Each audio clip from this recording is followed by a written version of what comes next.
السلام علیکم ګرانو دوستانو. نن به زه تاسو ته د کرکټ په هکله باندې یو څو تازه او ډېر مهم خبرونه درکړم. خاص کر زه به تاسو ته ووایم چې پاکستان وایي چې هندوستان موږ نه په غالیو باندې لوبه ګټلې ده.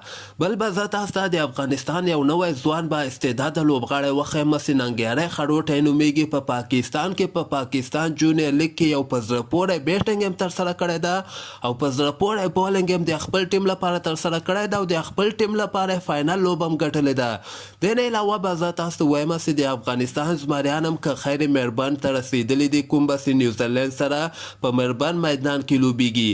او دې نه علاوه به زه تاسو ته وایم چې سبا هم په نړیوال جام کپ کې یو دوه ډېرې زبردسته لوبې ترسره کیدونکي دي. مهم معلومات در سره شریکوم. ویډیو تر اخره پورې وګورئ، په هر څه به تاسو پوه سئ. نو راځم اول زه تاسو ته وایم چې په نړیوال جام کپ کې چې پاکستان او د هندوستان چې کومه په زړه پورې لوبه ترسره سوله چې دغه لوبه ونه هندوستان وګټله. د هندوستان لپاره ویراټ کوهلي ورته مهم رنزونه کړي، یعنې 53 بالو باندې 82 مهم رنزونه وکړل او دغسې بایللې لوبه هندوستان لپاره ګټلې ده. خو که تاسو دغه لوبه کتلې، په دغه لوبه کې اخرني اور کې محمد نواز چې کوم بال کړی و، دغه پاکستان یعنې د ډېرو رسنیو کې دغسې خبر خپور سوی ده چې دغه نو بال نه ده او امپیرانو غلطه فیصله ورکړې ده.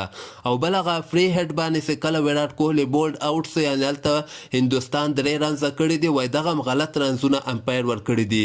د پاکستان په حق کې پخوانی لوبغاړی ناصر حسین هم راجګ سوی ده چې دغسې خبرې ورکړې ده چې ډېرې غلطې فیصلې په دغه لوبه کې وسولې، خو باید موږ چپ وساتو چې آی سی سی او هندوستان چېرته خفه نه سي.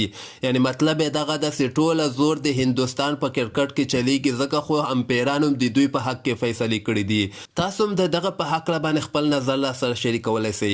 د نه علاوه به زه تاسو ته د افغانستان یو ځوان لوبغاړی با استعداد نه ډک لوبغاړی ننګیاری خړوټی نومیږي. هغه 2 ورځې مخکې په پاکستان جونیئر لیګ چې کوم دغه د ځوانانو ټورنمنټ هغه کې د خپل ټیم لپاره ښه بیټنګ هم ترسره کړی او ډېر زبردسته بولنګ هم ترسره کړی ده. د خپل بهاور پل په نوم باندې یو ټیم و، دغه کې لوبېده چې بیټنګ کې ورته 40 مهم رنزونه کړي دي، 4 شپږیزې وهلي دي او په بالنګ کې هم ورته 3 مهم لوبغاړي اوټ کړي دي. نو ماشاءالله ډېر زبردسته آلراونډر افغانستان ته په ګوته باندې ورغلی ده. افغانستان کرکټ بورډ باید په دغسې لوبغاړو باندې کار وکړي او د افغانستان ملي ټیم ته برابر کړي.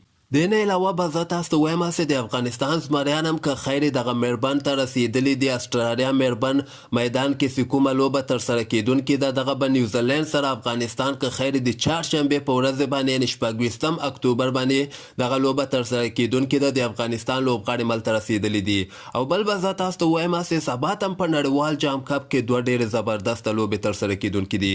سبا سهار ټایم کې چې کومه لوبه ترسره کیدونکې ده، بنګلادیش نیدرلند سره لوبېږي چې د افغانستان په وخت باندې سهار ټایم کې 8:30 بجې دغه لوبه شروع کیدونکې ده. غرمې ټایم کې 12:30 بجې بیا ساوت افریقا زیمبابوې سره لوبیږي. دغه د T20 ورلډ کپ ټولې لوبې هر یو ټیم لپاره ډېره زیاته مهمه ده، ځکه ګروپ نه به صرف 2 ټیمونه مخکې وځي او 4 ټیمونه به اوټ کیږي. نو همدغسې تازه خبرو لپاره تاسو دغه چینل هم در سره سبسکرایب کولی سئ.